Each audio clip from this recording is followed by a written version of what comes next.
Ayan na, magandang hapon mga ka-issue ng bayan. Na-stranded kami rito sa Tuason, Tuason Street, Barangay San Miguel, Pasig City. Kung saan mga ka-issue ng bayan, ang laki pala ng tubig dito, sasandali pa lang yung ulan. Ayan, baha na kaagad. Kaya tuwan-tuwa ang mga chikiting, at talagang nagtatampisaw sa tubig. Naku, ay ang problema natin, napakadaming mga ihinang daga na galing sa loob ng kanal. Yun ang problema. Dapat talaga yung mga batang ito ang hirap pagbawalan. Kaya yung sinasabing leptospirosis na sinasabi na kaisip ng bayan, lakas ng tubig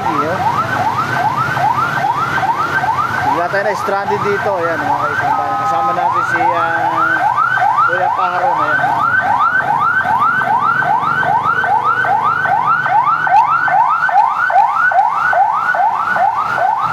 Ayan, pero lumalaki hanggang hita ang tubig dito mga ka-issue ng bayan.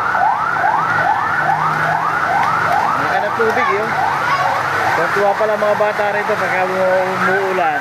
Sandali pa lang umuulan mga ka-issue ng bayan, pero ang lakas ng tubig, volume ng tubig siguro medyo bababa talaga itong lugar na ito.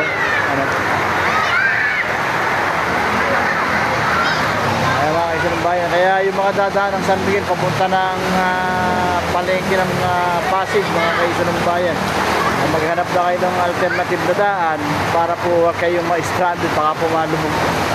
Pero kaya pa po naman, kaya pa. Siguro naman pagka ang sasakyan nyo bago, kaya pa yan.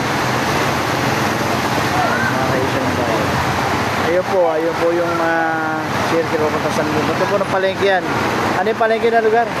Yung revolving Pasig Palengke, yan issue ng bayan.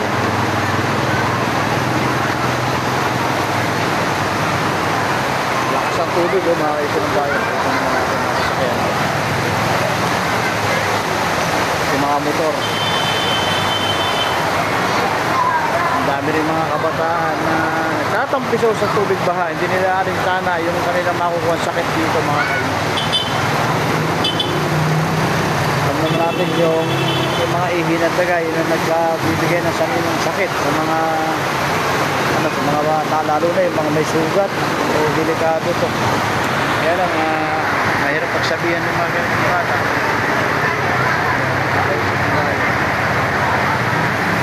Bababa ng lugar. Yan, alternatibong daan mga ka-issue ng bayan, pwede kayong kumultulan o kayo dito dumaan sa Mercedes, papuntang Artillo. Hindi kasi yung mga motorista ating paanuhin na para wag nang dumaan, para wag mabaha. Mercedes ito mga ka-issue ng bayan. Ito yung Mercedes. Barangay San Miguel. Ayan mga ka-issue ng bayan. Tayo nakamotor lang tayo, kaya ang mabigat inabot na tayo ng malakas na buhos ng ulan at paglaki ng tubig. Kaya ayan, tayo muna. Samantalang tayo ito muna. Galing tayo sa press conference. Yan po sa ginanap sa Pasig, isang press con ng ating dinaluhan. Kasama natin si Arnold Paharon ng dyaryo ng yung dyaryo mo kuya? Agila ng Bayan. Agila ng Bayan. Kasama natin kanila si Arnold Paharon sa naging ginanap sa press conference kay Engineer Lau, at ayun nga po ay pagkatapos kanina, napakainit na kanina, sobrang init. Hindi natin akala inalakas ng ganito kalakas yung ulan na nagdulot pa ng baha dito nga sa Mercedes din, Barangay San Miguel, Pasig City.